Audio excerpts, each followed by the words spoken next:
नमस्कार। आज मैं एक कहानी सुनाने जा रही हूँ। एक छोटा सा गांव था। उस गांव में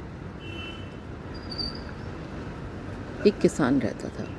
किसान के पास खेत था और उसे वो खेत बेचना था।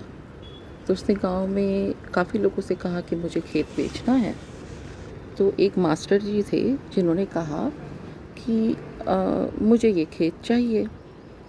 तो किसान ने खेत का रेट बताया और बातचीत हो गई और उसने वो खेत उस मास्टर जी को बेच दिया।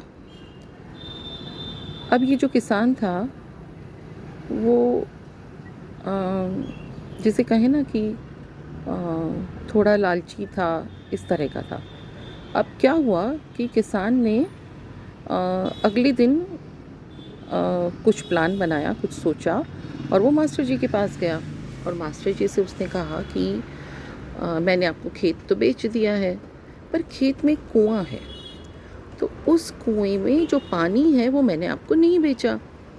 तो उस पानी का जो किराया होगा, मतलब वो कुएं के अंदर जो पानी है वो पानी मैंने आपको नहीं बेचा है। मैंने जगह बेची है, खेत और कुआं, पर कुएं का पानी नहीं बेचा। तो कुएं का पानी जो है वो उसमें है, तो आप उस पानी का मुझे किराया देंगे अगर आप वो पानी यूज़ कर रहे हैं तो। अब मास्टर जी जिन्होंने ये खेत ख़रीदा था वो सोच में पड़ गए, क्योंकि उन्हें तो खेती करनी थी और वो कुएं का पानी तो प्रयोग में लाना ही था उनको। तो उन्होंने कहा कि ठीक है, आप कल आइए, कल हम बातचीत करते हैं। अगले दिन किसान तो ठीक समय पे पहुंच गया और उसने कहा कि हाँ मास्टर जी, तो क्या रहा।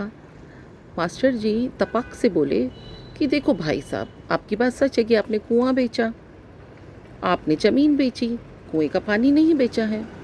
मैं ऐसा सोच रहा हूँ कि मुझे इस पानी की कोई आवश्यकता नहीं है, आप इस पानी को ले जाएं और कुआं मेरा खाली कर दें। अगर आपका पानी मेरे कुएं में रहा तो मैं आपसे किराया लूँगा।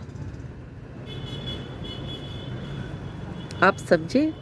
ये कहानी ये बात को दर्शाती है कि इंसान को आज के समय में थोड़ा बुद्धिमान होकर चलना पड़ता है। मैं मानती हूँ कि हमें भोले का भगवान होता है, हमें बदनीयत नहीं करनी है, हमें ईमानदारी से जीना है, वो सब नैतिक मूल्य उसकी जगह पर है।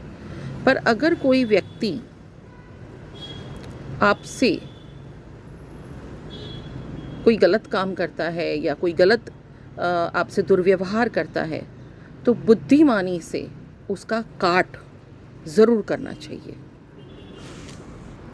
नमस्कार।